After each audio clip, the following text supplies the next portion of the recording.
이미지로 소통하다. 이 소단원을 통해 시각문화 속에서 이미지의 다양한 전달 방식을 이해하고 활용할 수 있습니다. 23페이지 보실게요. 생활 속의 시각문화. 눈을 뜨면 보게 되는 세상. 우리는 그 속에서 사람들의 생활 양식과 가치가 반영된 다양한 시각문화를 만날 수 있습니다. 시각문화는 우리의 시각과 밀접한 관련을 가지고 있는 모든 문화 양상을 지칭하는데요. 시각문화는 그림, 사진, 문자, 기호, 상징 등의 시각 이미지로 함축된 의미와 메시지를 담고 있는데 이러한 시각 이미지를 표현하는 방법과 수단은 시대와 장소에 따라 다양합니다. 우리 생활 주변에 숨어있는 다양한 시각 이미지들을 찾아보고 탐구해 봅시다. 그 아래 보시면은 엄청나게 커다란 그림과 이미지가 있습니다. 그 중에서 망치질하는 사람을 한번 보도록 할게요. 이 망치질하는 사람은 서울시 종로구에 위치한 거대한 조형물인데요. 이 작품은 높이 22m, 무게 50톤의 거대한 규모와 쉴 틈 없이 망치를 든 팔이 움직이는 모습을 통해 노동의 숭고함과 노동자에 대한 존경을 상징적으로 형상화하였죠. 망치질하는 사람은 1980년대 파울라 쿠퍼 갤러리에서 처음 전시된 후 독일, 프랑크, 베를린, 스위스, 미국 등 세계에서 7번째로 서울에 설치되었죠. 이 망치질하는 사람을 만든 보로포스키는 공공미술, 특히 조각 분야에서 손꼽히는 작가 중 한 사람인데요. 우리나라에는 망치질하는 사람과 국립현대미술관에 노래하는 사람, 서울국제갤러리 건물에 있는 걷는 여자, 서울 강서구에 있는 하늘을 향해 걷는 사람이라는 작품이 있죠. 도시 한가운데서 만나게 되는 그의 작품은 작가 자신의 자화상이자 우리 모두의 모습이라고 볼 수 있습니다. 자, 그 다음에 그 아래 학생 2명이 걷고 있죠. 2016년 강원 표준 디자인 교복이라고 하네요.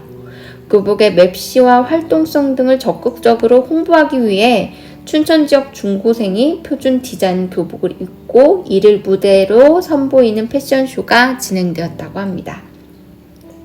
교복 디자인은 패션 디자인의 한 분야로 패션 디자인은 상상력, 창의력, 감성, 예술 등의 요소가 기반되는 문화 서비스 산업으로 발전되었죠.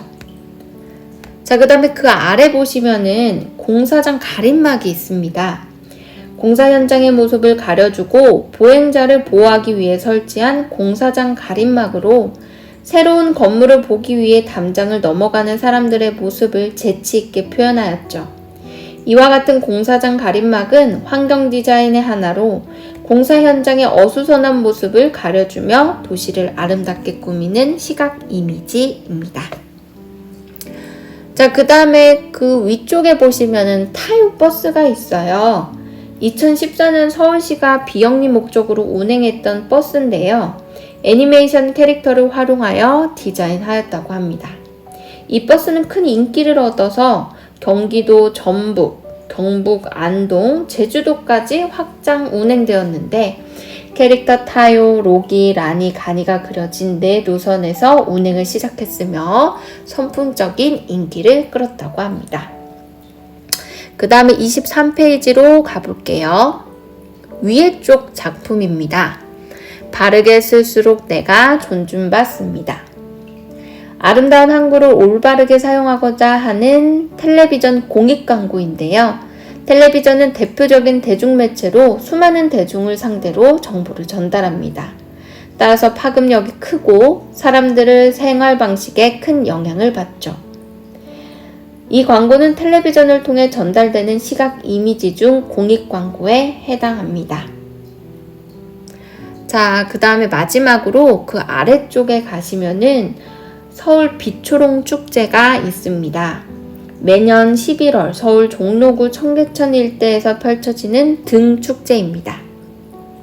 2009년 한국 방문의 해를 기념해 시작됐으며 수백 개의 동불로 청계천을 밝히며 매년 250만 명 이상의 관람객이 찾는 서울의 대표 축제로 자리매김했다고 하죠. 이렇게 우리는 원하든 원하지 않든 일상생활에 끊임없이 시각문화와 부딪히며 생활합니다. 시각문화를 이루는 시각 이미지는 정보 전달 수단이며 그 자체가 시대를 반영하는 문화적 현상이죠. 따라서 시각문화를 해석하고 이를 활용하는 능력을 기르는 일은 매우 중요합니다. 다음 장으로 넘어가 보도록 하겠습니다. 24페이지 소통을 위한 시각 이미지. 우리 삶의 의사소통 방식은 다양하죠. 그중 시각 이미지는 오늘날의 대중문화를 지배하는 대표적인 문화 요소로서 현대사회의 가장 중요한 소통 도구로 부각되고 있습니다.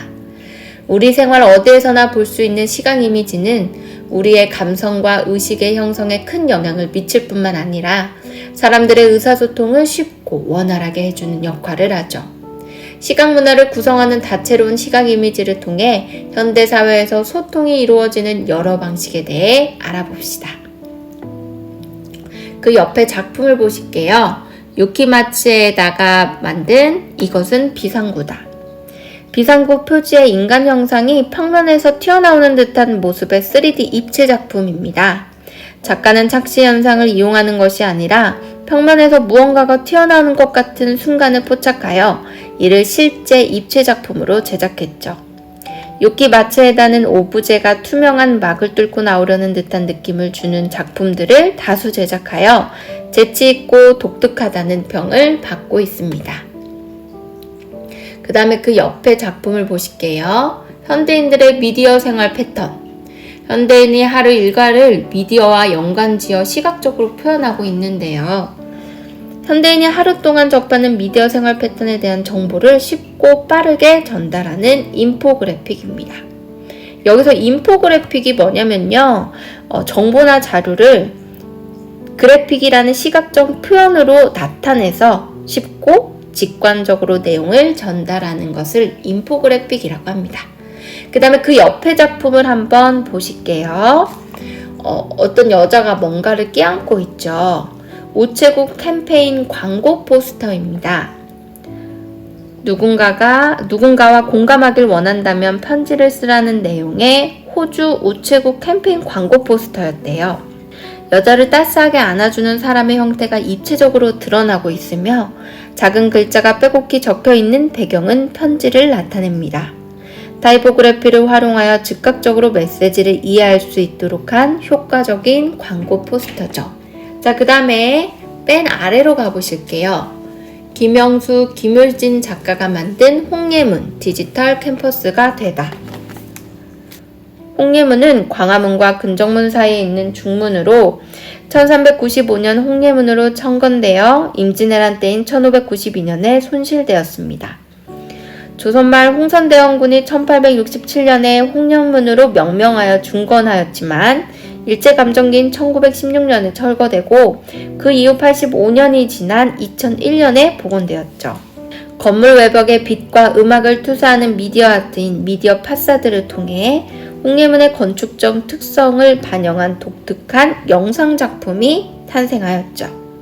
이 같은 미디어 파사드는 도시 건축물의 시각적 아름다움을 더할 뿐만 아니라 정보를 전달하는 매개물로 사용되며 21세기 건축과 미술의 새로운 경향으로 자리 잡고 있습니다.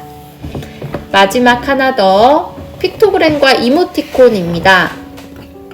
픽토그램은 그림과 정보의 합성어로 우리 지난 시간에 한번 그려봤어요. 국제적인 행사 등에서의 사용을 목적으로 제작된 그림 문자이죠. 언어를 초월해 직감적으로 이해할 수 있도록 표현한 그래픽 심벌을 말합니다. 그 아래 이모티콘 보실게요. 한글 순화어는 그림말인데요. 감정을 의미하는 이모션과 유사 기호를 의미하는 아이콘을 합쳐서 만든 말로 문자나 이미지를 이용하여 감정을 표시하는 기호를 가리킵니다. 자, 그럼 여기까지 하고 학습지를 보도록 하겠습니다.